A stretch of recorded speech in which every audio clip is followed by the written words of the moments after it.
स्वागत दोस्तों, आगे चलो के सामने मोतिया बचने के सबसे पहले सबसे बड़ी अपडेट आपको बताएंगे दोस्तों। विधानसभा चुनाव बिहार से जुड़ी पल पल की सारी बड़ी अपडेट के साथ आगे सामने मौजूद, जहां पर तेजस्वी यादव ने राहुल गांधी के द्वारा उठाए गए इलेक्शन कमीशन ऑफ इंडिया पर सवाल को लेकर समर्थन दिया है दोस्तों। जिसके बाद राहुल गांधी ने चुनाव आयोग के द्वारा झूठा दावा किए जाने को लेकर भी प्रतिक्रिया दी है और फिर तेजस्वी यादव ने किया है सपोर्ट। बताएंगे कैसे दोनों भाई मिलकर एक साथ इलेक्शन कमीशन ऑफ इंडिया से पूछ रहे हैं कई सारे गंभीर सवाल। बताएंगे क्या है पूरा मामला दोस्तों, एक एक करके चलेंगे आज की सारी बड़ी अपडेट की तरफ। लेकिन उससे पहले अगर आप भी मानते हैं कि राहुल गांधी के द्वारा किए जा रहे एक के बाद एक खुलासे से देश भर के अंदर एक नारा काफी तेजी से गूंज रहा है और वो नारा है वोट चोर गद्दी छोड़। तो इस वीडियो को लाइक करके लाल बटन दबाकर चैनल को सब्सक्राइब करके बेल आइकन दबाकर कमेंट बॉक्स में अपनी राय जरूर लिखकर बताएगा दोस्तों। ज्यादा से ज्यादा वीडियो को शेयर की जगह चलते हैं सबसे पहले सबसे बड़ी ब्रेकिंग न्यूज अपडेट की तरफ दोस्तों, जहां पर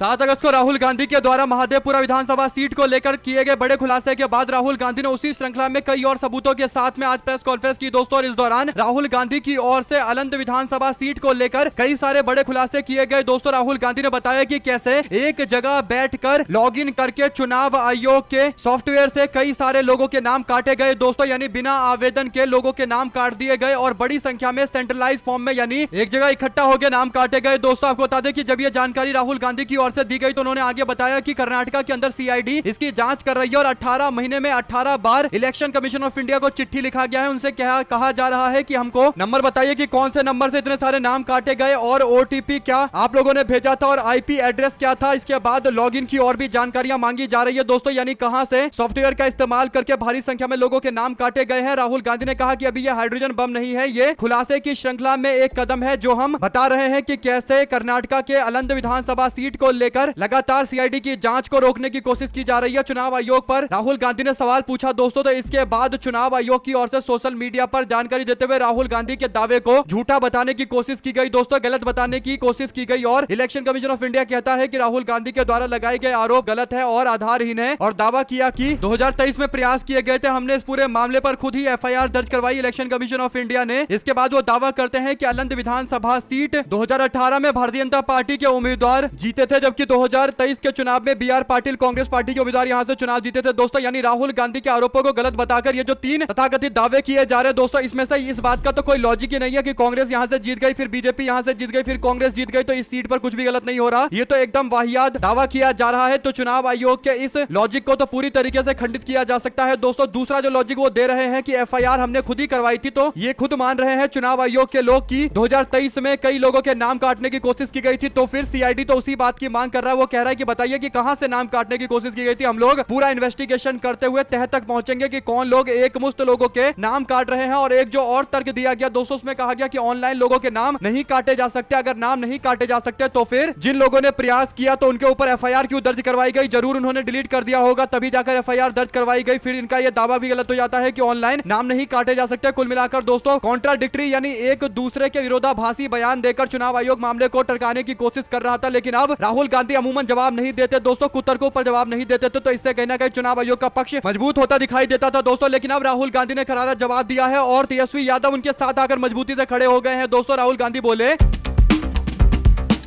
अलंद विधानसभा सीट के हमारे उम्मीदवार के द्वारा जो फर्जी वाड़े का फ्रॉड का एक खुलासा किया गया और एफआईआर दर्ज करने की मांग की गई और सीआईडी जब इन्वेस्टिगेशन कर रहा है तो इलेक्शन कमीशन ऑफ इंडिया उसे रोकने की कोशिश क्यों कर रहा है? पूरा इन्वेस्टिगेशन क्यों नहीं करने देते? 18 महीने में आप लोगों को 18 बार लेटर लिखा गया है, क्यों नहीं जांच करवाने देते हो? क्यों नहीं एविडेंस देते हो? इसके बाद राहुल गांधी कहते हैं कि कर्नाटका के चुनाव आयोग ने भी देश के चुनाव आयोग को भेजा कि इन्वेस्टिगेशन के लिए हमको कुछ आंकड़े चाहिए, उसे दे दीजिए, लेकिन देने को तैयार नहीं है चुनाव आयोग। आगे राहुल गांधी कहते हैं कि हम लोग चाहते हैं कि जहां पर ये वोट काटे गए उसका आईपी एड्रेस, कौन सा डिवाइस का पोर्ट इस्तेमाल किया गया, कौन सा ओटीपी का ट्रेल इस्तेमाल किया गया, ये सारी जानकारी सीआईडी को दे, लेकिन चुनाव आयोग देने को तैयार नहीं है। अगर ये वोट चोरी नहीं है तो फिर 6018 वोट को जो डिलीट किया गया वो कैसे डिलीट किया गया? हमारा उम्मीदवार तो यहां पर चुनाव हार जाता, वो तो जीत गया अच्छी बात है, लेकिन हारने की स्थिति बना दी गई थी 6000 वोट काटकर। इसके बाद उन्होंने मुख्य चुनाव आयुक्त ज्ञानेश कुमार को लेकर कहा कि बहाने बनाना बंद करो, एविडेंस हमको दो, कर्नाटका की सीआईडी को दो, हम लोग जांच कराएंगे। राहुल गांधी के इस बयान पर यानी इलेक्शन कमीशन ऑफ इंडिया के द्वारा किए गए बिना तैयारी के जवाब वाले बयान पर दोस्तों राहुल गांधी की प्रतिक्रिया को तेजस्वी यादव ने रीट्वीट किया है, यानी अपना समर्थन देते हुए तेजस्वी यादव भी पूरी तरीके से साथ में खड़े हैं दोस्तों। आपको बता दें कि तेजस्वी बिहार के अंदर बीजेपी के दांत खट्टे कर रहे हैं और राहुल गांधी ने केंद्र में भाजपा और चुनाव आयोग से कई सारे कठिन सवाल पूछने शुरू कर दिए हैं दोस्तों। चलते हैं एक और बड़ी अपडेट की तरफ, जहां पर तेजस्वी यादव की बिहार अधिकार यात्रा लगातार आगे बढ़ रही है दोस्तों। खगड़िया के अंदर भी तेजस्वी यादव सफेद कपड़ा पहनकर, सफेद टी शर्ट पहनकर मैदान में उतरे दोस्तों। पहले दिन उन्होंने लाल कलर का टी शर्ट पहना था, दूसरे दिन हरे टी शर्ट में और तीसरे दिन सफेद टी शर्ट पहनकर खगड़िया में पहुंचे, जहां पर समर्थकों ने उनका जोरदार तरीके से स्वागत किया। दोस्तों आपको बता दें कि खगड़िया में भी इंडिया गठबंधन और राष्ट्रीय जनता दल का दबदबा रहता है और इसे और मजबूत करने के लिए मैदान में कूदे हैं तेजस्वी यादव। अगर आप भी मानते हैं कि इंडिया गठबंधन बिहार के चुनाव में तेजस्वी यादव के नेतृत्व में बड़ा परिवर्तन लेकर आएगा और जिस तरीके से तेजस्वी यादव पूरी जिम्मेदारी संभाल कर मैदान में उतरे दोस्तों, जरूर बड़ा खेला होगा तो लिखकर जरूर बताएगा। चलते हैं एक और बड़ी अपडेट की तरफ, जहां पर भारतीय जनता पार्टी के नेता केंद्रीय गृह मंत्री अमित शाह आज बिहार के बेगूसराय में मौजूद थे दोस्तों, जहां पर भारतीय जनता पार्टी के 20 जिलों के कार्यकर्ताओं को संबोधित कर रहे थे। इस दौरान अमित शाह ने पार्टी के वर्कर से आगामी विधानसभा चुनाव में जीत का मंत्र देते हुए कहा कि हम लोग इस बार इतना बड़ा अंतर से चुनाव जीतेंगे कि रिकॉर्ड बनेगा और दोबारा फिर तेजस्वी यादव और राहुल गांधी बिहार में चुनाव लड़ने से डरेंगे। कुल मिलाकर दोस्तों तेजस्वी यादव की अगले बार चुनाव लड़ने की हिम्मत नहीं होगी। इस तरीके का बयान देकर उनको लग रहा है कि कार्यकर्ताओं को खुश कर लेंगे, लेकिन उनके कार्यकर्ताओं को भी पता है कि हवा किस ओर बह रही है और तेजस्वी यादव ने किस तरीके से पूरे चुनाव का मोमेंटम इंडिया गठबंधन की ओर शिफ्ट कर दिया है। दोस्तों अगर आप भी मानते हैं कि अमित शाह कई बार इस तरीके के गफलत में रहते हैं और उन्हें लगता है कि कार्यकर्ताओं को ये सब बोल देंगे तो उनके कार्यकर्ता खुश हो जाएंगे, लेकिन अमित शाह को पता होना चाहिए कि बिहार में अगर कोई कार्यकर्ता रहता है और उसको बिहार के बारे में थोड़ा बहुत भी पता है तो वो जानता है कि माहौल बिहार में किस तरीके का है। आप लोग 2 शब्द जरूर लिखकर बताइएगा दोस्तों, ज्यादा से ज्यादा वीडियो को शेयर कीजिएगा। चलते हैं एक और बड़ी अपडेट की तरफ, जहां पर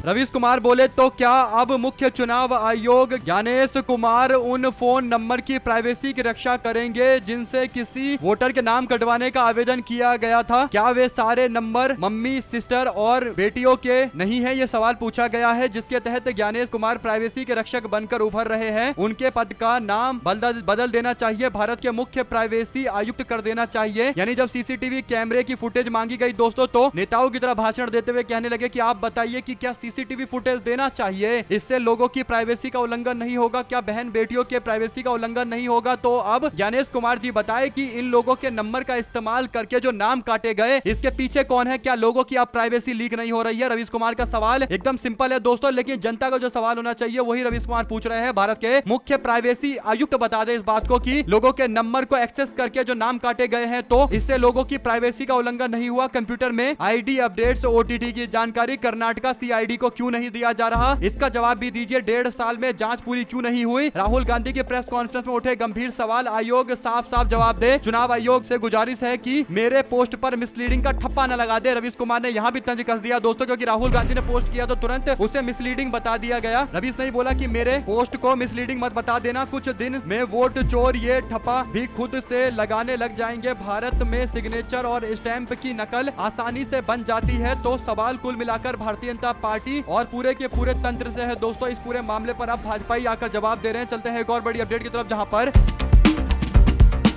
जनसुराज पार्टी के सूत्रधार प्रशांत किशोर बीजेपी के कई नेताओं पर आरोप लगाते हुए सवाल पूछ रहे हैं दोस्तों। ऐसे में बीजेपी ने अब पलटवार करना शुरू कर दिया। बीजेपी के सांसद संजय जायसवाल ने आज 18 सितंबर 2025 को अपने एक्स सोशल मीडिया हैंडल पर पीके को लेकर सवाल पूछा दोस्तों और कई गंभीर आरोप लगाए। संजय जायसवाल ने कहा कि प्रशांत किशोर, तुम्हारे पास बिहार के युवाओं को करोड़पति बनाने की नीम हकीम नुस्खा है, फिर ये नुस्खा बिहार के युवाओं को क्यों नहीं दे देते? बिहार के युवाओं के लिए असली बदलाव यात्रा यही होगी। सुना है तुमने छात्र जीवन में परीक्षा मेन एग्जाम में नहीं सप्लीमेंट में से पास किया था। मेरे भी मेन एग्जाम के प्रश्न का उत्तर जो तुम आज तक नहीं दे पाए, इसलिए कुछ सप्लीमेंट्री प्रश्न ही पूछ लेता हूँ, वही फॉर्मूला बिहार के युवा को बता दो। यानी दोस्तों प्रशांत किशोर के खिलाफ निजी हमला करने पर बीजेपी के लोग उतर आए हैं। तो इससे बाद एक बात तय है कि अभी ये लोग आपस में और ज्यादा एक दूसरे के खिलाफ निजी बयानबाजी करते दिखाई देंगे दोस्तों, क्योंकि अब असली मुद्दों पर चर्चा करने के लिए तो कुछ बचा नहीं है। अगर आप भी मानते हैं कि प्रशांत किशोर ने बीजेपी वालों को पूरी तरीके से बैकफुट पर धकेला हुआ है तो अपनी राय जरूर लेकर बताएगा। हमारे साथ लगातार जुड़े दोस्तों का बहुत बहुत धन्यवाद। देख रहे थे आपका अपना चैनल जय हिंद जय भारत। ज्यादा से ज्यादा वीडियो शेयर कीजिए दोस्तों।